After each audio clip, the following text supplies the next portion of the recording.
শ্রম উপদেষ্টা একটা প্রেস রিলিজ দিচ্ছেন, মানে একটা লিখিত বক্তব্য দিচ্ছেন উনি।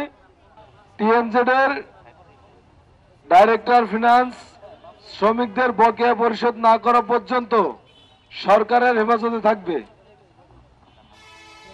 টিএনজেড এর পরিচালক বা ব্যবস্থাপনার সাথে জড়িতদের বিদেশ গমনের নিষেধাজ্ঞা প্রদান করা হয়েছে। টিএনজেড গ্রুপের মালিক বিদেশে থাকা ইতিমধ্যে তাকে দেশে আনার জন্য ইন্টারপোলের মাধ্যমে রেড অ্যালার্ট জারি করার কার্যক্রম গ্রহণ করা হয়েছে। শ্রমিকদের পাওনা পরিশোধের বিষয়ে সংশ্লিষ্ট সকলের মধ্যে ঐক্যমত্য হওয়ার শ্রম ভবনের ঘেরাও কর্মসূচি শ্রমিক নেতৃবৃন্দর প্রত্যাহার করবেন।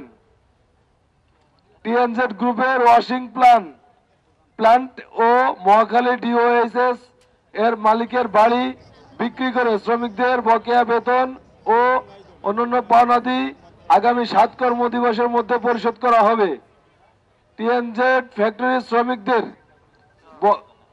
বকেয়া বেতন সার্ভিস বেনিফিট বিষয়ে শ্রম মন্ত্রণালয়ের গৃহীত সিদ্ধান্ত ঢাকা 20 মে 2025।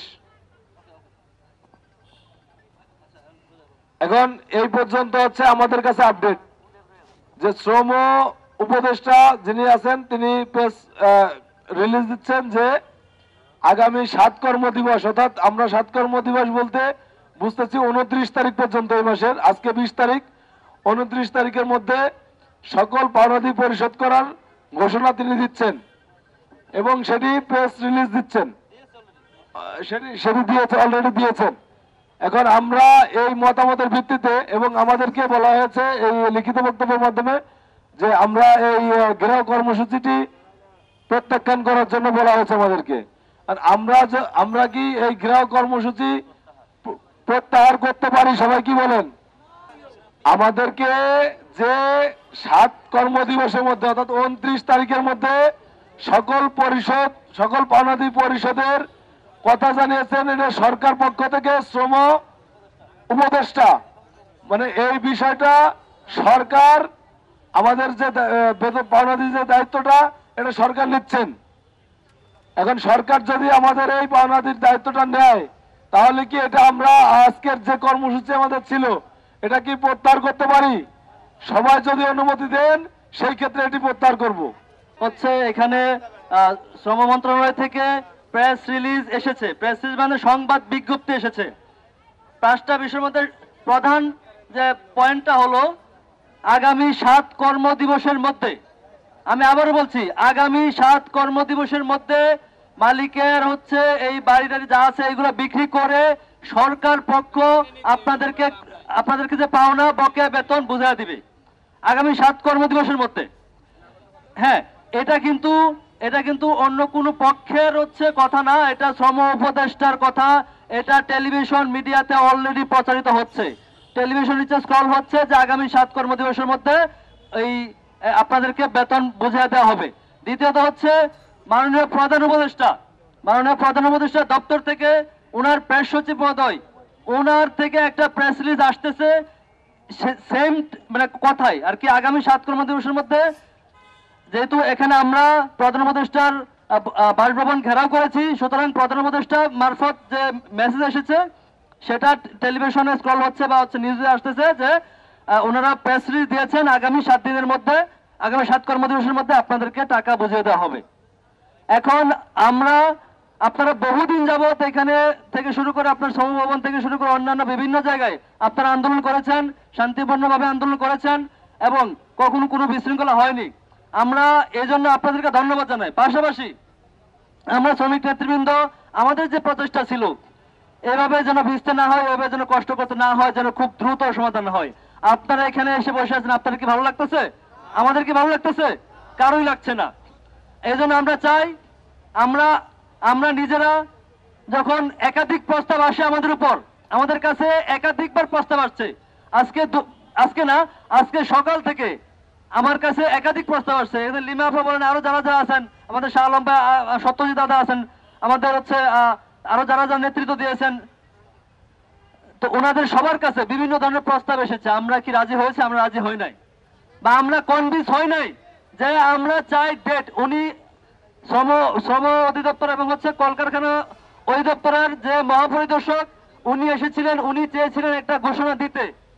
উনি ঘোষণা দিতে চেয়েছিলেন আগামী 10 দিনের মধ্যে টাকাটা দেওয়া হবে, কিন্তু আমরা বলছি না, আমরা নির্দিষ্ট করে শ্রম মন্ত্রণালয় থেকে শ্রম উপদেষ্টা উনার বরাতে কথা শুনতে চাই।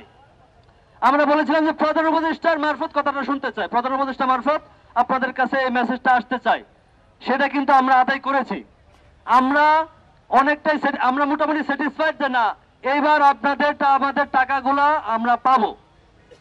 আমরা এই জায়গায় এখন আমাদের বিশ্বাসটা আসছে। এতদিন দুপুর থেকে বা সকাল থেকে যে কথাগুলো আসছিল সেগুলো কিন্তু আমরা বিশ্বাস করিনি, আমাদের বিশ্বাসে আসে নাই। এখন মোটামুটি আমরা আশ্বস্ত হয়েছি, যেহেতু প্রধান উপদেষ্টা মারফত প্রেস রিলিজ এসেছে, তাহলে দায় কার? যদি 7 কর্মদিবসের মধ্যে টাকা না আসে তাহলে দায় কার হবে? সরকার হবে, প্রধান উপদেষ্টা হবে। যদি 7 কার্য দিবসের মধ্যে টাকা আপনারা না পান তাহলে দায় কার? শ্রম উপদেষ্টার। কারণ উনি নিজে বলেছেন এইটা টিভির নিচে কি হচ্ছে, টেলিভিশন নিচে স্ক্রল হচ্ছে, বলে না যে আগামী 7 কর্মদিবসের মধ্যে লেখাটা ঘুরে নিয়েছে, এটা হচ্ছে। তার মানে কি আপনারা এখন আশ্বস্ত হতে পারেন না? আপনারা বলেন আপনারা রাজি আছেন কিনা? আমরা আপনারা যেভাবে বলেছেন সেভাবেই করার চেষ্টা করেছি। সবকিছু প্রত্যেকটা কথার ক্লিয়ারেন্স দেওয়ার চেষ্টা করেছি। সেখানে 3 থেকে 4 মাসের বকেয়া, দোকানগুলোতে প্রায় 20,000 30,000 টাকা করে বকেয়া।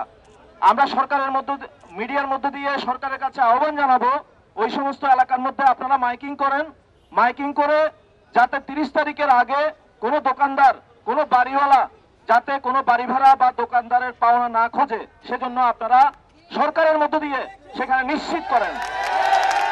আমরা তার সাথে এও আহ্বান জানাতে চাই, মিডিয়ার মধ্য দিয়ে আমরা দাবি জানাতে চাই যে যেই টিএনজেড এলাকায় যে শ্রমিকেরা আছেন সেই শ্রমিকদের যাতে এই 1 সপ্তাহের যে খাওয়া, তারা দোকানে গিয়ে আর কোনো ধরনের বকেয়া পাবে না, তারা খেতে পারবে না। সেখানে টিসিবির মাধ্যমে, ট্রাক সেলের মাধ্যমে, খাদ্য মন্ত্রণালয়ের মাধ্যমে সেই সমস্ত এলাকার মধ্যে টিসিবি ট্রাক সেল চালু করেন। সস্তায় যাতে আমাদের শ্রমিকেরা এই কয়দিন বেঁচে থাকতে পারে চালু করেন।